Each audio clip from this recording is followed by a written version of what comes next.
तो hello everyone, मैं हूँ आशिका सिन्हा और स्वागत है आपका आज की इस वीडियो में, जहाँ हम लोग बात करेंगे सीएचएस क्लास 9th के साइंस के डिटेल्ड सिलेबस के बारे में।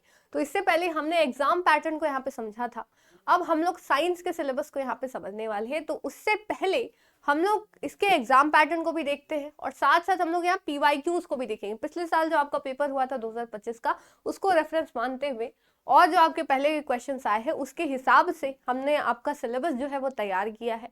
ठीक है, तो चलिए स्टार्ट करते हैं। सबसे पहले एक एग्जाम पैटर्न का ओवरव्यू ले लेते हैं कि आपके कैसे कैसे क्वेश्चन आते हैं।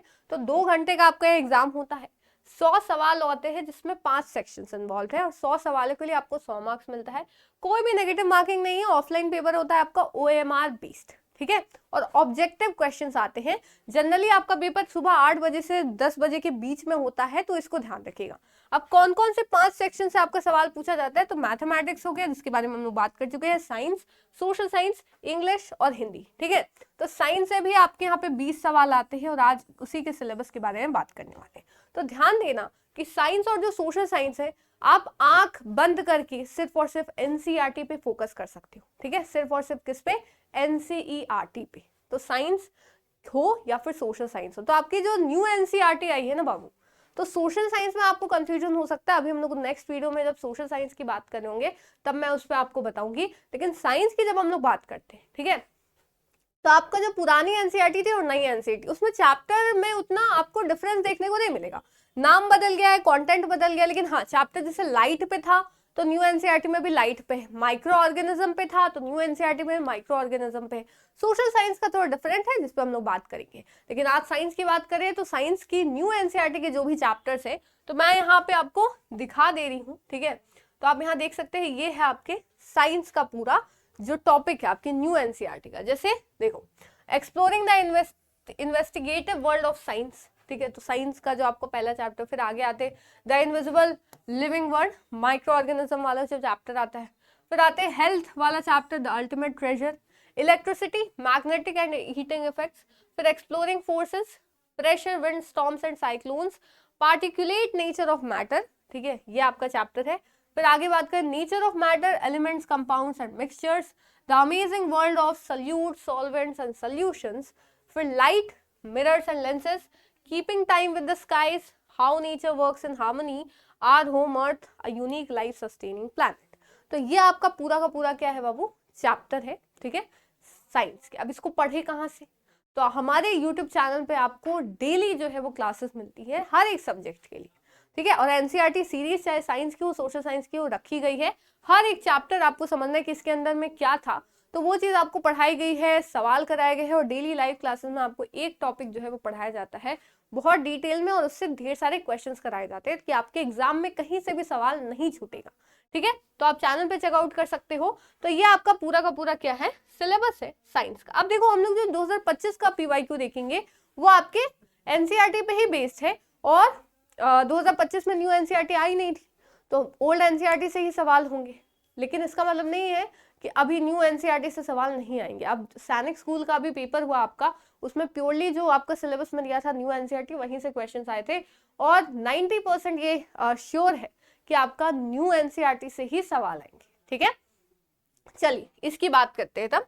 तो अब हम लोग जब पेपर देखते हैं साइंस का, तो यहाँ आप देख सकते हैं कि सीएचएस का पेपर है। ठीक है, पिछले साल का 2025 यहाँ लिखा हुआ भी है। आगे चले हम लोग, तो ये आपका पहले इंग्लिश का सवाल है, ठीक है, फिर हिंदी के सवाल है, फिर मैथ्स हो गया और यहाँ से आपका क्वेश्चन नंबर आई थिंक 60 से आपका स्टार्ट है। ठीक है, आपका स्टार्ट है साइंस का सिलेबस। चलिए स्टार्ट करते हैं, एक एक क्वेश्चन देखते हैं, एक आंसर आप कमेंट सेक्शन में बता ही देंगे। चलिए देखो, पहला सवाल आपका, कॉन्स्टिट्यूएंट ऑफ पेट्रोलियम इनमें से कौन है ना? तो ये आपका सवाल कोल एंड पेट्रोलियम वाला जो चैप्टर था। फिर एग्जॉस्टेबल नेचुरल रिसोर्सेज क्या होते हैं, ये तो आप एसएसटी में पढ़े हो, इसमें भी पढ़े हो कि एग्जॉस्ट हो जाते हैं जो, है ना, जो लिमिटेड होते हैं, ऑफ कोर्स वो चीज हो जाएंगी। विच of the following is not true for organic manure, इसमें से ऑर्गेनिक मैन्योर या फिर जैव खाद के संदर्भ में कौन सा सही नहीं है, ये पूछ रहा। नॉट को बाबू हमेशा ध्यान रखिएगा, क्योंकि ओएमआर में आपने एक बार लगा दिया तो लगा दिया, उसके बाद चेंज नहीं हो सकता। तो ऐसे सवाल आपके पूछे जाते हैं। ये आपका एग्जैक्ट सीएचएस का पेपर है। ठीक है, तो इसका आंसर आप बता सकते हो। फिर आगे आते हैं, विच of the following is not a constituent of petroleum, तो ये वही है, सेम चीज वही है, वही पेपर है, ठीक है। चलिए आगे चलते हैं। The disease cause by a protozoa spread by an insect is, तो ये आपका माइक्रो ऑर्गेनिज्म वाला चैप्टर हो गया, ठीक है। फिर अगला माइक्रो ऑर्गेनिज्म से ही है। The two microorganism which live in symbiotic association lichens are, क्या हो जाएगा, ये है। फिर इनफ्लेमेबल सब्सटेंसेस के बारे में है ना, कंबशन एंड फ्लेम वाले चैप्टर्स है। फिर which of the following is considered as the cleanest fuel, इसमें से क्लीनेस्ट फ्यूल सबसे स्वच्छ ईंधन कौन सा है, ये है। Magnesium ribbon on burning in air produces, तो ये है आपका, ठीक है। फिर आते the place meant for conservation of biodiversity in their natural habitat is, तो ये आपका ऐसे सवाल आते हैं, ठीक है। प्योरली एनसीईआरटी से सारे सवाल है। रिप्रोडक्शन चैप्टर से by budding takes place in hydra, amoeba, paramecium, snakes, क्या हो जाएगा, ठीक है।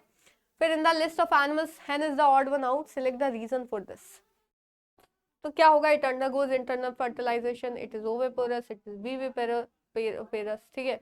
इट अंडरगोज एक्सटर्नल फर्टिलाइजेशन, क्या होगा, ये आप यहाँ पे देखते हैं। फिर AIDS can spread from an infected person to another through, तो सारे आपके साइंस के ही सवाल है, ठीक है। ऑफ कोर्स साइंस के होंगे, मतलब एनसीईआरटी के सवाल है, ठीक है। आप यहाँ से इसको देख सकते हो, ठीक है। बहुत सारे क्वेश्चन है। Growing different crops alternately on the same land is technically called, क्या कहा जाता है, ठीक है, क्रॉप रोटेशन कहा जाता है। फिर आगे आते हैं। Two objects repel each other, this repulsion could be due to frictional force, electrostatic force, magnetic force, या मैग्नेटिक या फिर इलेक्ट्रोस्टैटिक फोर्स, क्या होगा, ठीक है। फिर आप प्रेशर वाले से सवाल है आपका, है ना। फिर आगे आते हैं, देखो फोटो से भी पूछ लिया जाता है। Toy car release with the same initial speed will travel farthest on, तो ये आपका फ्रिक्शन से क्वेश्चन है। The loudness of sound depends on, ठीक है। फिर आते विच of the following is incorrect, sound and light दोनों से ही सवाल पूछ दिया गया। अब ये आपको आंसर देना है कमेंट सेक्शन में। Boojho's uncle has set up an electroplating factory near his village, he should dispose of the waste of the factory, कहाँ डिस्पोज करना चाहिए, ये आपका सवाल पूछा गया है, ठीक है। तो आई होप आपको जो क्वेश्चन है वो समझ में आएंगे, साथ साथ इसका सिलेबस भी। तो आगे के वीडियो में हम लोग इंपॉर्टेंट टॉपिक्स को डिस्कस करेंगे, खासकर बाकी सेक्शंस के डिटेल्ड सिलेबस को भी विद PYQ, ठीक है। तो फिर मिलते हैं नेक्स्ट वीडियो में, तब तक के लिए thank you so much, bye bye, जय हिंद, जय भारत।